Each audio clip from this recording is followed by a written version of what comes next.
क्या आपने कभी सोचा है कि मरने के बाद असल में क्या होता है? इस टॉपिक पर बहुत से लोगों की अलग अलग थ्योरीज हैं, पर ज्यादातर लोग यही मानते हैं कि मरने के बाद हमारी आत्मा शरीर से निकलकर एक दूसरी दुनिया में चली जाती है, जिस दुनिया को कोई भी इंसान नहीं देख सकता। पर अगर कोई ऐसा हो जो उस दुनिया में झांक सके तो? ये कहानी कोलकाता में रहने वाली नयनतारा की है। नयनतारा तब बस सिर्फ 6 साल की थी। उस दिन भूत चतुर्दशी का दिन था और इसलिए नयनतारा अपने परिवार के साथ भगवान भूतनाथ के मंदिर दर्शन करने आई थी। नयनतारा उस मंदिर में जाते ही इतनी खो सी गई कि उसके परिवार वाले कब मंदिर से निकले उसे पता ही नहीं चला। मंदिर के पुजारी को अचानक किसी जरूरी काम से जाना पड़ा और क्योंकि वो नहीं जानते थे कि नयनतारा अंदर है, उन्होंने मंदिर बाहर से बंद कर दिया। कुछ ही देर में सूरज ढल गया और रात हो गई। नयनतारा उस मंदिर के अंदर बिल्कुल अकेली थी। तभी अचानक उस बंद मंदिर के दरवाजे से आर पार होते हुए लोग अंदर आने लगे। देखते ही देखते अंदर एक भीड़ जमा होने लगी। सब लोग बहुत अजीब से दिख रहे थे। ये लोग आम नहीं थे। ऐसा लग रहा था कि ये सब मरे हुए लोगों की आत्माएं हैं। बेहद डरते हुए नयनतारा मंदिर के कोने से छुप के उन्हें देख रही थी। तभी उसने देखा कि वो सब लोग एक एक करके भगवान भूतनाथ की पूजा करते हुए रो रहे हैं। ऐसा माना जाता है कि भूत चतुर्दशी की रात मंदिर में भूतनाथ की एक बहुत बड़ी पूजा होती है, जो आत्माएं खुद आकर करती हैं। वो आत्माएं अक्सर अपनी मुक्ति की आस में वहां आती हैं। नयनतारा ने इस कहानी के बारे में तो सुना था, लेकिन आज वो इस सच को खुद अपनी आंखों से देख पा रही थी। तभी उनमें से एक आत्मा का ध्यान नयनतारा पर गया और वो गुस्से से उसे देखने लगा। उस आत्मा का चेहरा नयनतारा को बहुत ही भयानक लग रहा था, लेकिन तभी नयनतारा ने उससे उसकी पीड़ा पूछी तो वो शांत हो गया। धीरे धीरे नयनतारा ने वहां मौजूद सभी आत्माओं से एक एक करके बात की और तब उसे ऐसा लगा कि उसकी जिंदगी का यही उद्देश्य है। उसने अपना आत्माओं को देखना और उनसे बात करना भगवान भूतनाथ का एक वरदान माना। जैसे जैसे वो बड़ी होती गई, उसने अपनी इस शक्ति को मरे हुए लोगों की आत्माओं को मुक्ति दिलवाने में लगा दिया। पर उसकी इस शक्तियों ने उसे समाज से बहुत दूर कर दिया। कोई भी नयनतारा को अपनाने के लिए तैयार नहीं था, बल्कि उसके अपने घर वालों ने भी उसे घर से निकाल दिया था और वो एक हरगौरी मंदिर में रहने लगी थी। एक दिन उसी हरगौरी मंदिर में ललिता सेनगुप्ता अपने बेटे सूरजो सेनगुप्ता को लेकर आई। सूरजो को देखते ही नयनतारा को कुछ महसूस हुआ। उसे लगा कि शायद सूरजो को अपनी जिंदगी में मदद की जरूरत है। सूरजो सेनगुप्ता अपने परिवार के साथ कोलकाता के परी महल में रहता था। परी महल उनकी पुश्तैनी हवेली थी। सेनगुप्ता परिवार की समाज में बहुत इज्जत थी और इसी इज्जत के साथ साथ उनके पास खूब सारी दौलत भी थी। पर उनकी उस पुश्तैनी हवेली परी महल में कई राज छुपे थे। एक रात सूरजो को सोने में थोड़ी तकलीफ हो रही थी। वो कई घंटों से बस करवटें बदल रहा था।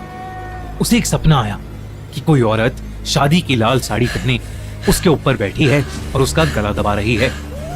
लेकिन घबराहट के मारे जैसे ही उसने आंख खोली, वहां कोई नहीं था। तभी सूरजो को कुछ ऐसा नजर आया जिससे उसकी रूह कांप उठी।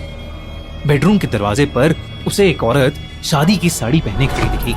वो बेडरूम से निकलकर बाहर जाने लगी। सूरजो बिना सोचे समझे उस औरत के पीछे गया। जब वो कमरे से बाहर निकला तो वहां कोई नहीं था।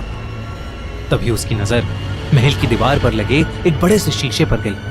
उसमें उसे हर जगह सिर्फ दुल्हन के कपड़ों में लड़कियां खड़ी दिखाई दे रही थीं। ऐसा लग रहा था जैसे वो सब वहां खड़ी लाशें हों, पर यह सब सिर्फ शीशे में दिख रहा था। असल में वहां कोई नहीं था। तभी उसे किसी औरत के रोने की आवाज ऊपर वाली सीढ़ियों से आई।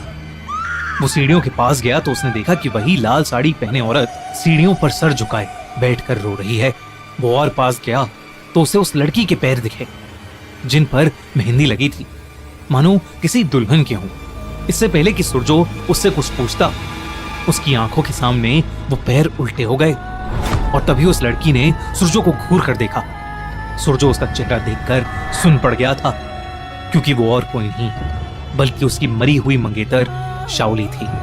ये देखकर सूरजो अपनी नींद से उठ गया। वो असल में एक बहुत बुरा सपना देख रहा था। उस दिन के बाद से सूरजो को ऐसे ही बुरे सपने आने लगे थे। इसीलिए सुरजो को हर गौरी का आशीर्वाद दिलवाने के लिए सुरजो की माँ ललिता उसे पास के एक हर गौरी मंदिर ले गईं और उसी मंदिर में उनकी मुलाकात नयनतारा से हुई। ललिता ने नयनतारा को देखते ही समझ लिया था कि सुरजो की जिंदगी को ये लड़की ही बदल सकती है, इसलिए उसने नयनतारा और सुरजो की शादी करवाने का फैसला किया। शादी के बाद सुरजो नयनतारा को परी महल में ले आया था, लेकिन नयनतारा को जरा सा भी अंदाजा नहीं था कि परी महल में कितने सारे साए और कितने सारे राज उसका इंतजार कर रहे हैं। पर परी महल में भी उन सायों को ये नहीं पता था कि नयनतारा कोई मामूली लड़की नहीं है। नयनतारा सुरजो से शादी करके बहुत खुश थी, पर सुरजो ऐसा महसूस नहीं करता था। शादी की पहली रात ही सुरजो ने नयनतारा को कह दिया था कि उसने ये शादी सिर्फ अपनी माँ ललिता के कहने पर की है। नयनतारा को ये सुनकर बहुत बुरा लगा, पर वो जानती थी कि समय के साथ वो सुरजो का दिल जीत लेगी। उस रात नयनतारा पानी पीने के लिए किचन गई।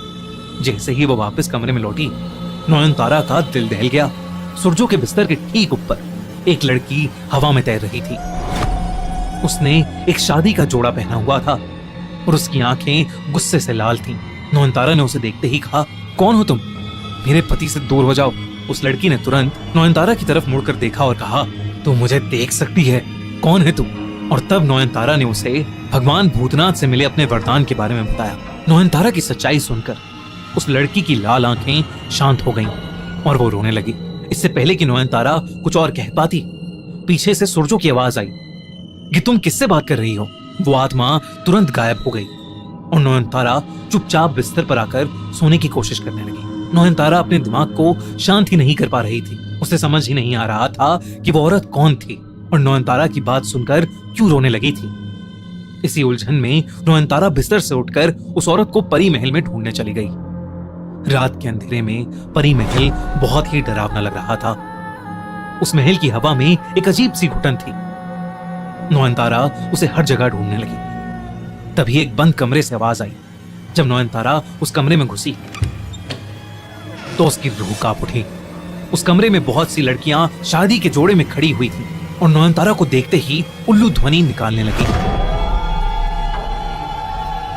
उनकी आवाज इतनी तेज थी कि नयनतारा घबरा गई, पर उसने देखा कि उनके बीच में वही औरत भी थी जो नयनतारा को कमरे में दिखाई दी थी। नयनतारा ने उससे पूछा, तुम कौन हो? उस औरत ने जो जवाब दिया वो नयनतारा ने सपने में भी नहीं सोचा था। उसने बताया कि मरने से पहले उसकी शादी सुरजो से होने वाली थी, पर शादी से पहले ही सुरजो ने उसे जान से मार दिया। उसने कहा कि उसे मुक्ति तभी मिलेगी जब वो अपनी मौत का बदला सुरजो को मार कर लेगी और नयनतारा को उसकी मदद करनी होगी। उसने ये भी बताया कि परी महल में बहुत सारे राज छुपे हैं। जो जैसा दिखता है वो वैसा है नहीं। तो आखिर अब नयनतारा क्या करेगी? तो क्या वो उस आत्मा को मुक्ति दिलाएगी या अपने सुहाग